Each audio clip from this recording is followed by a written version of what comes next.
wonderful audiences are, and that they coalesce into one being, and that being really transmits energy and love and enthusiasm to the performer. So you become a single entity that contribute greatly to the whole thing. And we sometimes talk about the fact that it's so powerful, it's almost you could reach out and touch it. So I'm delighted that we are going to be creating that kind of triangle together here tonight.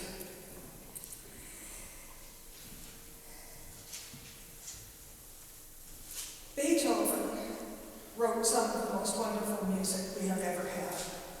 And people may or may not know his name when they hear some of his pieces, but they are so loved and so widely played and heard that I feel everybody will recognize the ones, because tonight I'm playing the music you love, but it's also the music I love. When I was growing up, my teachers wanted me to be very, I suppose, intellectual and play really good stuff. And when I would say I would like to play something like Elise, they would say, "Oh, you don't want to play that, everybody plays that." Well, yeah, I did. I really did. So now I get to play it for all of you and enjoy it even more. Elise is one of those pieces that I think there cannot be a human being in the Western world that doesn't recognize this phrase.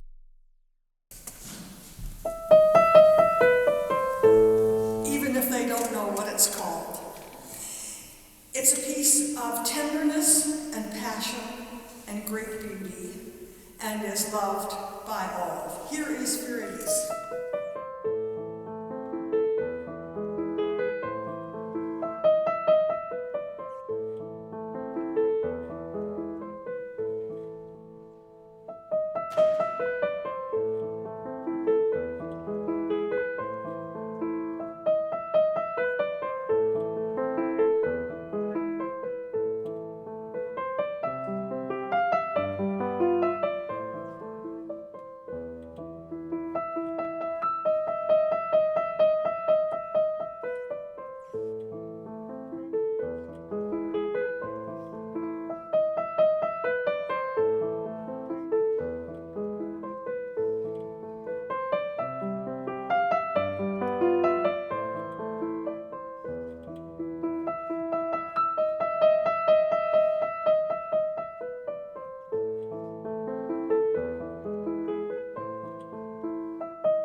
already such a famous concert pianist that he was traveling in Germany when the word came that Poland had been invaded yet again. And there was no way that he could get back to Poland to help his countrymen fight. So he wrote this piece called the Revolutionary Etude with the express hope that his countrymen would be so inspired by it that they would rise up to save their country. In this piece, I hear both his anger that the country had been invaded and his sorrow.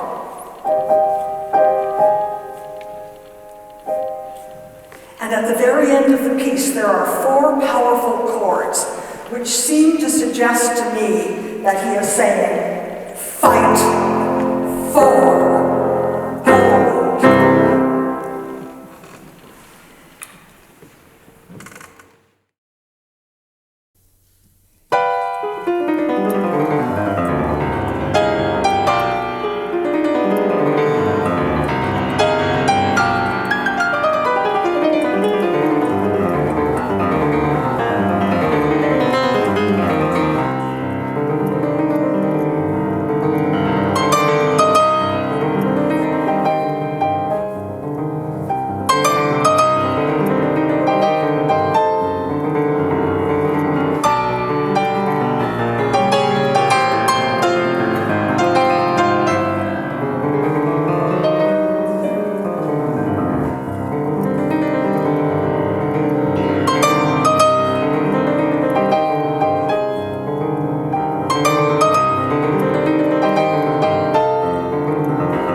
And they decided that the most loving interval is the major sixth. And the Chopin Nocturne begins with the major sixth. Now this piece is one of the most loving pieces ever written, I believe, and so many people know it and love it. And in the 1940s or so, when the very fine cafe orchestra conductor, Etude, was performing a lot, he loved this piece so much that he made it his signature piece and called it My Twilight Dream. Here is the Nocturne.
tones too. Anger is really one of the strongest. And when Chopin wrote the Prelude, Opus 28, number 22, he didn't say anything about it. But what is it? Can it be anything other than two people, because we have a low voice and a high voice, which suggests masculine and feminine, having a really good argument? And it sounds to me as if he's saying to her, why did you do that? She said, because I wanted to so much. So at the end, there are three big chords, and it seems to me she's saying, go, I'll let you finish the sentence.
That he divides the melody between the two hands so that you get lots of activity in the left hand, lots of activity in the right hand, and yet here's this melody. Where is this melody coming from?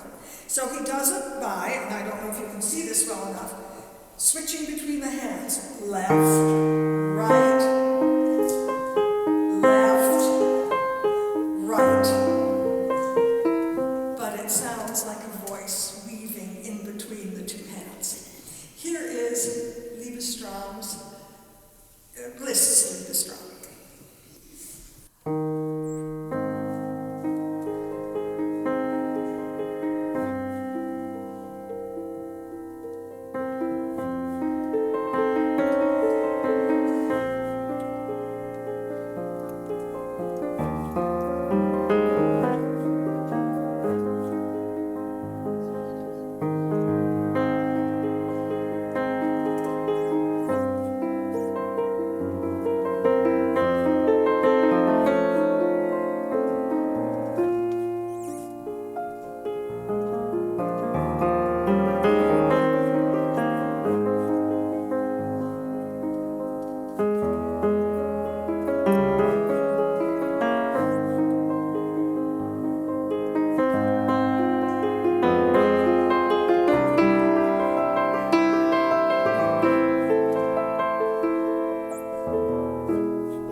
composers just want to have fun.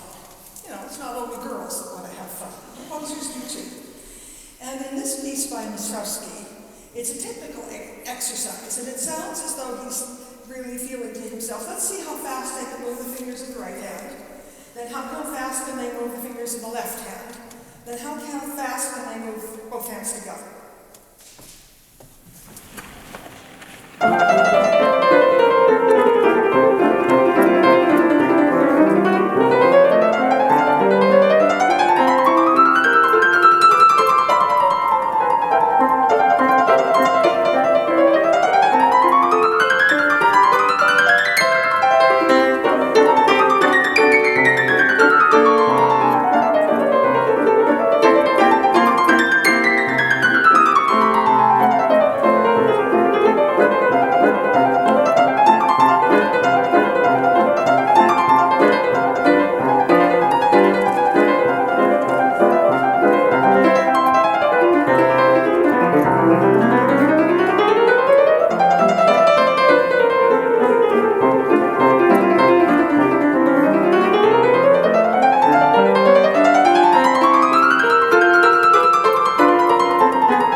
So every measure has 1 ta-ta, 2 ta-ta, 3 ta-ta, 4 ta-ta. And that goes through every measure except the last one, which is just a long chord. And that kind of rhythm is always used to suggest water, actually. So whoever it was that came up with the idea that there's a Moonlight Sonata, I think it was moonlight over water. That's my interpretation. If he could call it moonlight, I can call it moonlight over water, and you can call it anything you like.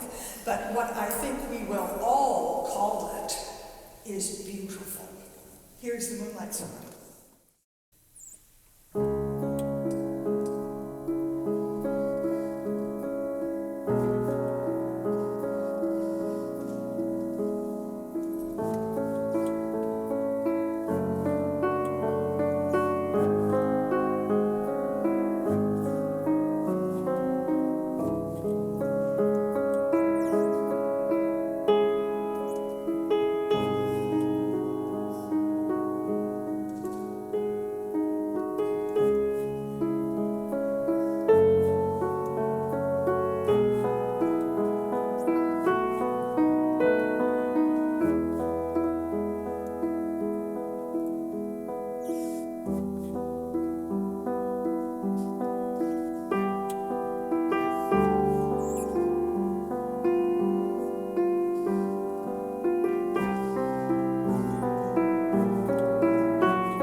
composers are Beethoven and Chopin.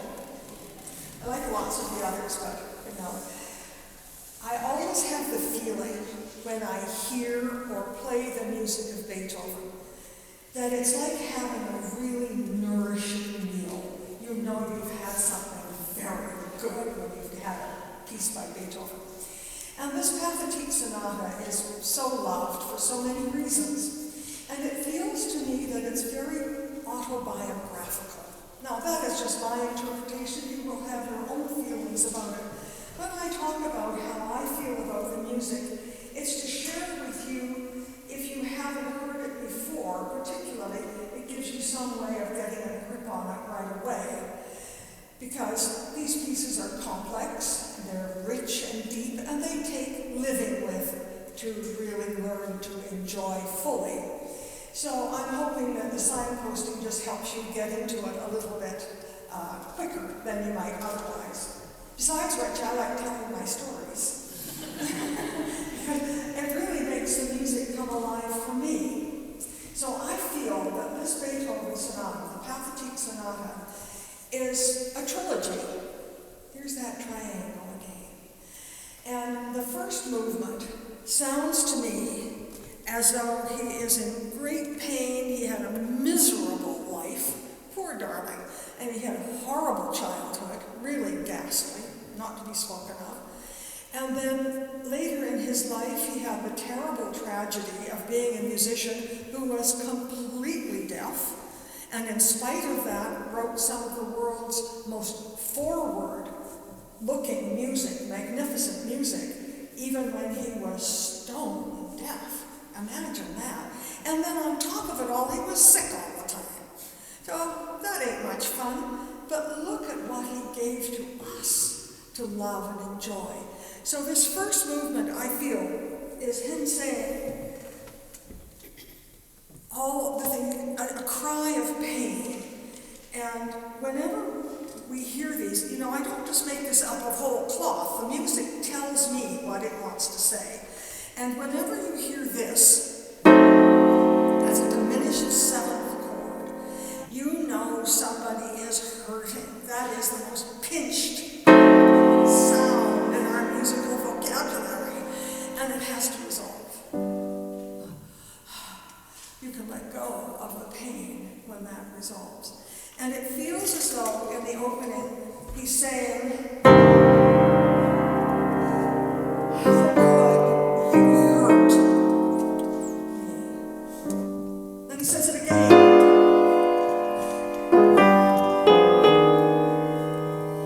And the third time.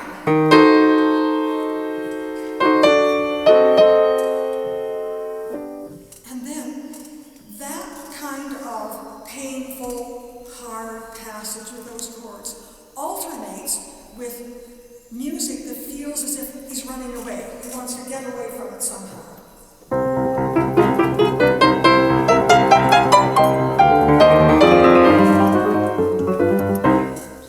The second movement is a love song. We don't know to whom. He never married, but we believe he loved his mother. It was, nevertheless, to whomever it is dedicated, however he was feeling it, it is such a beautiful song that it has been plagiarized as a popular song because it has a gorgeous melody and it is just totally loving.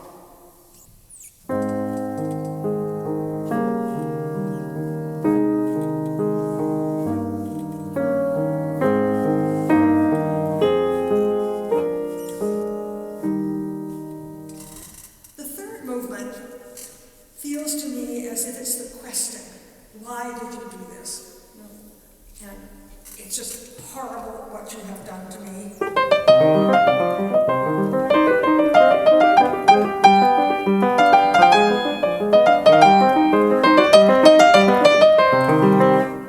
And at the very end, it feels as though somebody or something is asking for forgiveness.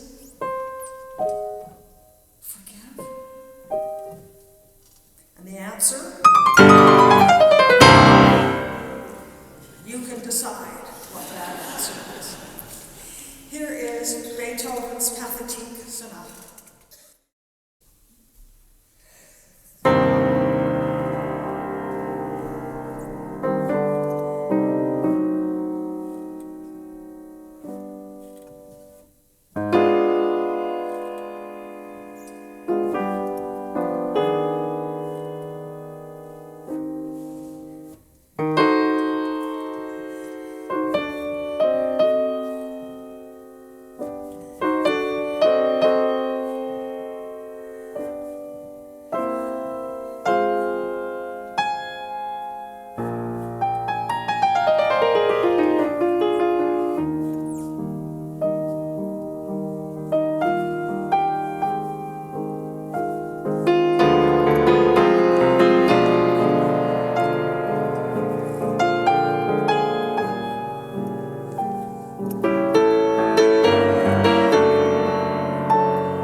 Rachmaninoff wrote it, that the audiences that came to hear him, and he was a fabulous concert pianist, they wouldn't let him leave the stage until he had played it.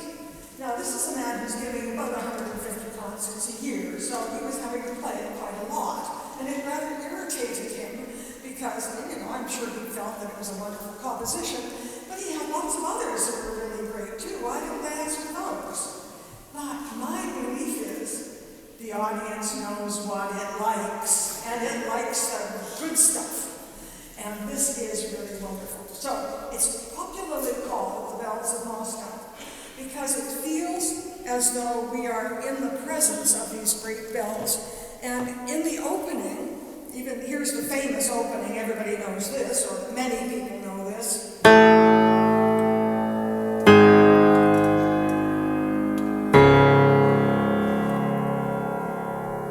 Then the bells seem to be far away, as if they're shrouded in mist.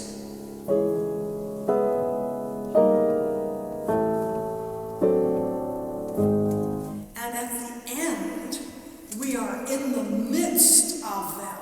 And they're enormous, these enormous cathedral bells, where it takes one person per bell. And those ropes are very heavy, and the bells are heavy, and it's a really dangerous matter if those ropes get loose and they're swinging your head around without anybody hanging on to them. So it's a little treacherous as well. Here is Rachmaninoff's Prelude called The Bells of Moscow.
Thank you, Clara. I'm so glad you were here. Oh.